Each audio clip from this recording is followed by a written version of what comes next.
Okay, and our first question, we're gonna start with, how do we relate to this text? Yes, how we relate to it. What did I wrote down how my boyfriend's brother, he got a full ride scholarship to row at WSU, and they would have paid for everything for him to go, and he never had rowed in his life. he was just like an athletic guy, and they were like, we need you on our rowing team. And he said no because he knew how stressful it would be for him and how like mentally and physically straining it would be for him. So he ended up going to WSU, but he does not row. And so he's graduating this year. But he just knew that it would be so hard and that he couldn't, like, it's something he'd never done before, and he just wasn't ready to like make that commitment for them to pay for his full 4 years. And then like he didn't want to quit either. He knew if he had started, he would want to do like but he just decided not to do it. I didn't even know WSU had a row team. I honestly didn't even know rowing was like As big as it was. Yeah. Like I knew it existed, but it's a lot bigger than I realized. Yeah.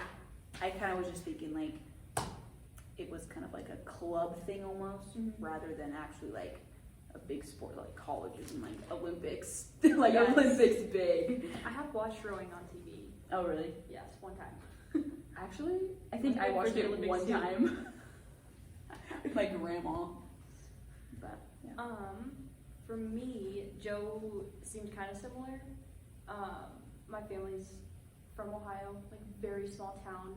My dad grew up like rural Ohio farming, and then he ended up going to college at Yale, and he played football there, but he was also on the crew team. So I just kind of saw some resemblance, like between Joe and my dad, of like just kind of small town from nowhere, and then goes to university, and then no experience in crew, and was kind of just like, hey, I'm gonna try this, and did. And then also, I took German in high school, and if you took so many years of German, you could be part of the like German exchange, and I got paired up with a partner, and she came and stayed with me for 3 weeks, and then I got to go over and stay with her family in Germany for 3 weeks. And we did get to see one of the concentration camps in Dachau, and then we also went to the Olympic like stadium that's held the 1936 Olympics. So we got to go up in this little tower, and like you could see over. That's all of it, but I don't remember it super well. But I know we were there, so it's kind of cool to like I can kind of picture Germany like reading this and thing. But now I kind of want to try rowing just to see. Yeah. You know? Well, yeah, I guess if you're thinking about it, it really is like, I don't know. It It's is like full a lot. body. It's They said it was literally full. everything. I was thinking at first, like, when you think of like rowing, you're like, oh, you're just kind of, you know, but they literally like row. Yeah, you gotta be athletic. Yes. Okay. Next question. Yes. What do we have? Text that can really to worldly events. Yes. Can the text be related to any worldly events? This is related to very much worldly events. Because it says, first off, the Olympics, which is a worldwide. Literally huge thing. It's the whole world involved. It's the like sports thing. And then it was right before World War II. We decided. Yeah, World War II, which was 1939. yes, started in 1939. September 1939, I think.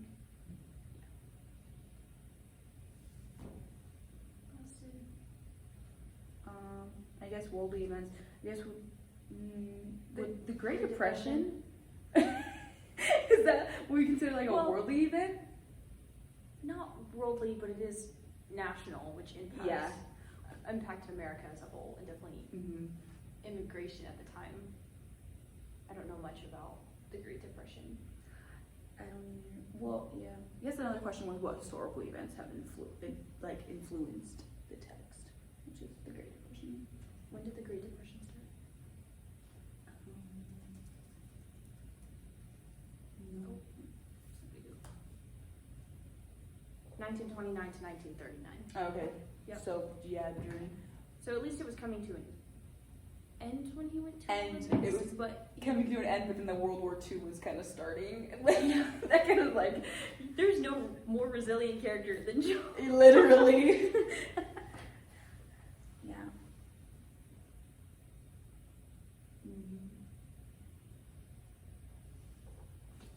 Like on that, like just the stuff that Joe went through as a child.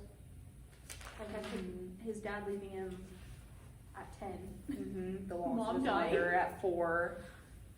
Like it said, like how his first memory of his mom was literally her coughing up blood in a napkin or cloth, and then the very next memory that he has of his mom is her laying in a coffin when he was 4 years. That's so sad. Yeah, and that just all of his early traumatic experiences, like, and it just like trained him not to like depend too heavily on people. So I guess. his mother died when he was 4, and then his dad left, came back, and remarried to what's her name? To Thelma. Is it Thelma? It's spelled funny. It is. Thula. Thula? Thula? Thula? Thula? Thula? I think it's Thula. Yeah, we'll go with that. Because, oh yeah, and their house, when they moved to Spokane, Mm-hmm. their house burned to the ground, and then the only thing the dad could save was the piano that was his mom's, I think. Mm-hmm. And then they left for Seattle when he was 10 and left Joe And then left Joe. to live by himself. Yeah. That was And so that's when sad. he was in school? Yeah. So Because he, like, what? He, like, chopped firewood for the school, and then, like, he got to live there or something? he lived with one of the teachers, I think. But yes, he chopped wood to make some money. Mm-hmm. And then he stole liquor. That is also a historical thing because it was during the, what is it? When was alcohol banned? The Prohibition. Is that the right word? I forget what it's called. I know it starts with B.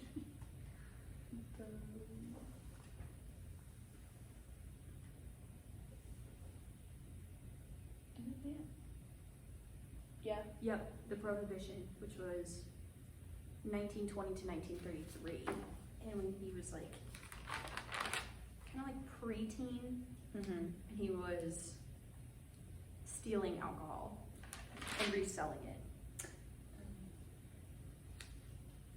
which is actually like really clever, given it was the Prohibition and everybody still wanted alcohol, Mm-hmm. and so he was stealing it and reselling it. He literally, yeah, he had to fend for himself. I mean, I could not imagine living on my own on a farm, just by myself, yeah. picking mushrooms and stealing alcohol to stay alive. Like, and he did that up until he went to college. Yeah. And when did he meet Joyce?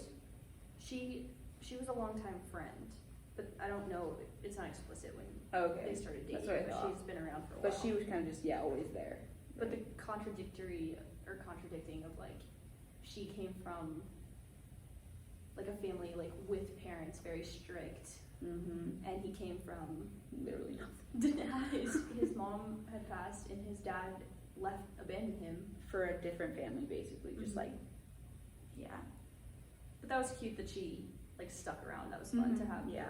He had like the consistent of rowing and the consistent of her in his life. Mm-hmm. What was kind of like fun to read was when he was a freshman trying out for the row team. It's like the end of chapter 3. It kind of talks about how, so Joe notices that the boys, so like slowly every day there were less and less people coming to practice or like to the tryouts. Mm-hmm. Oh, yeah. And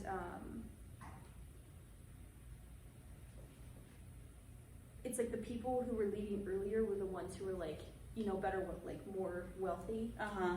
And all, like, the ones that were, like, stayed.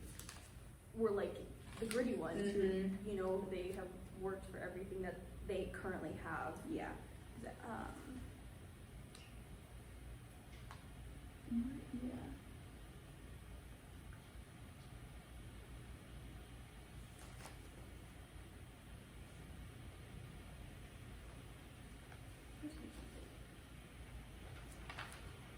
Okay, here, I can read the, each evening, Joe noted with mounting satisfaction there were fewer boys making the climb, and he noted something else. The first to drop out had been the boys with impeccably creased trousers and freshly polished Oxfords. At the time when images of successful oarsmen appeared on the covers of Life and the Saturday Evening Post, varsity crew had seen many of them to be a way to build up their social status, to become big men on campus. But they had not reckoned on the sports team extreme physical and psychological demands, which you kind of stated earlier with your boyfriend's brother Mm-hmm. who knew it would be mentally demanding. Mm-hmm. And as Joe made his way down to the shell house every afternoon, he saw more and more familiar boys who had abandoned their boats, lounging on the grass in front of the library, casting him quick glances as he passed. The herding was taking its toll, and that was fine with Joe. Herding was nothing new to him, and that refers to him having all this grit from his childhood, Yeah. which is very unfortunate, but like really, really cool to see for his character development Mm-hmm. in terms of him making the row. 12 minutes. Okay.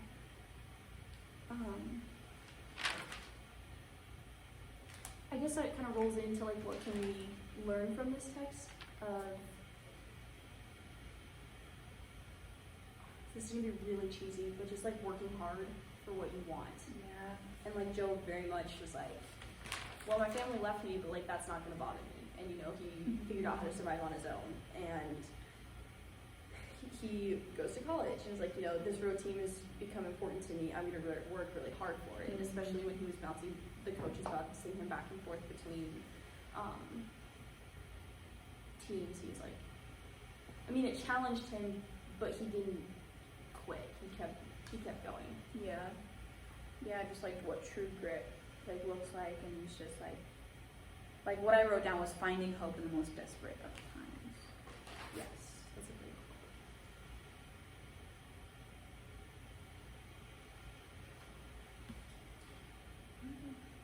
And especially when they were in the Olympics too, like his one teammate passed out and people were sick and like Oh yeah. all on the voice. I didn't realize that.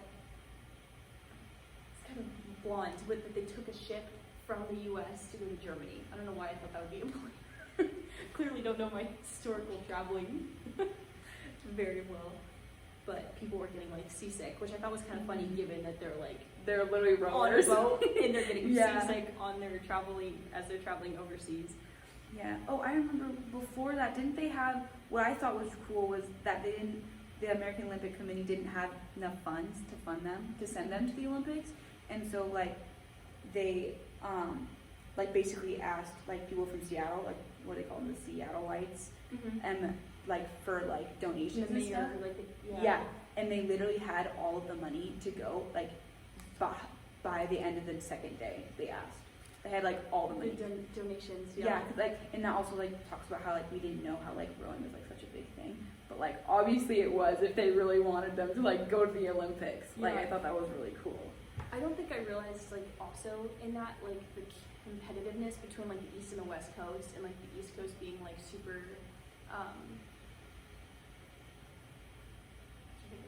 prestigious, and like the West Coast not like as much. And so for like West Coast, like from Washington group of boys is who they're sending to the Olympics, and how it's like such a big deal. Like they're like these boys are representing Washington, they're representing like the West Coast, Seattle, and then like the U.S. as a whole. Yeah. And then that circles back to hard work and determination that it takes to get what you want. Yeah, I had a quote from, I wrote down Brown. Brown was, frick, who's right? I don't remember who Brown was. Was he on the team? Was it, wait, Bronzy Oliver? Yeah. Bro, stop. Anyways, because I watched him talking. I watched a video separately of him talking. Oh, you watched a video about. He was talking to like people who like read the book, and he was explaining it more. Mm-hmm. But he also just said competitive rowing is an undertaking of extraordinary beauty, preceded by brutal punishment. Unlike most sports, which draw primarily on particular muscle groups, rowing heavy and repeated use of virtually every muscle in the body. It's just go back to like toughness and stuff. But the physical demeanor. mm-hmm.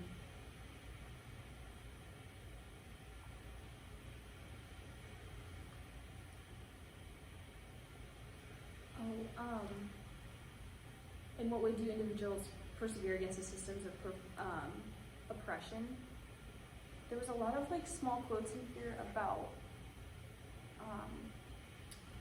the German guy who was helping with the propaganda. This guy, how do you think you say his name? Go Bells. Go Bells. I don't know, Joseph. And how he was like anti-Jewish. Mm-hmm. And then also one of the American Olympic representatives also was.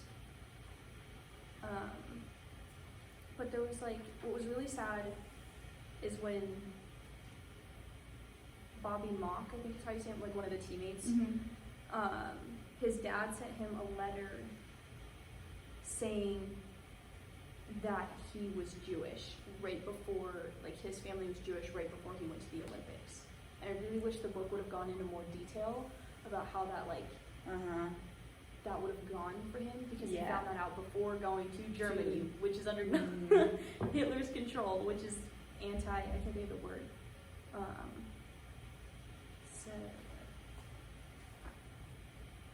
Semitism?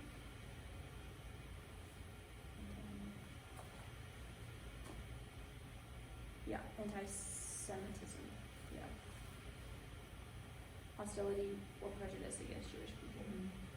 I really wish this would have gone into more depth for that. Yeah. Because it's one thing for like Jewish people in Germany and this happening right now, but what happens for if there was other Jewish people coming into Germany? Yeah. Like that, I don't know. That's just like a small piece that gets kind of dropped in there about all of this and doesn't really get mentioned past that.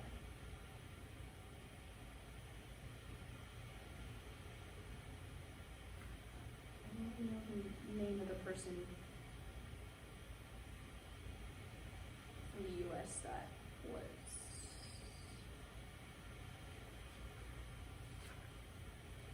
also anti-Jewish.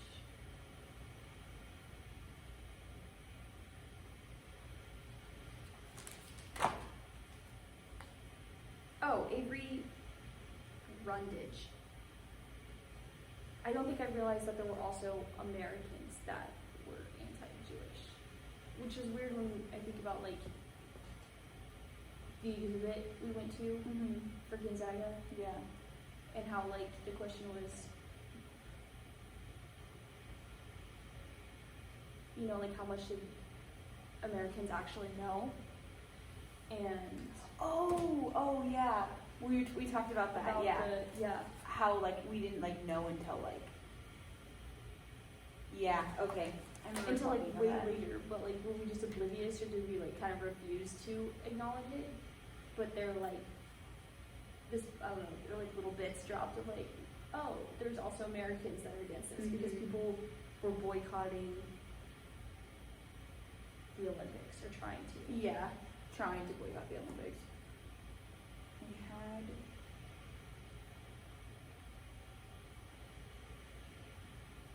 Yes, because I have the picture. It says in 1936, Nazi Germany hosted the Summer Olympics in Berlin.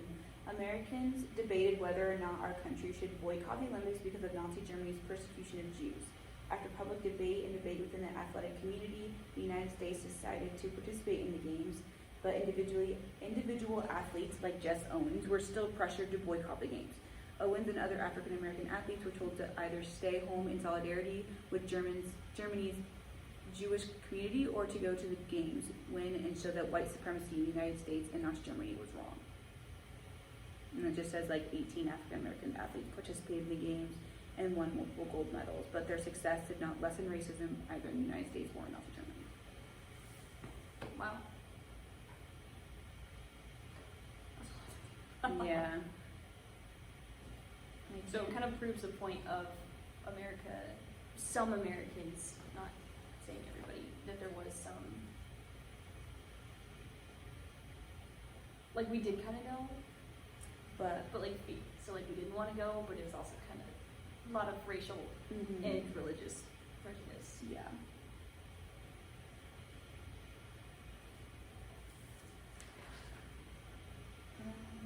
How many questions can you answer? That was, I think, 4, 5. 4.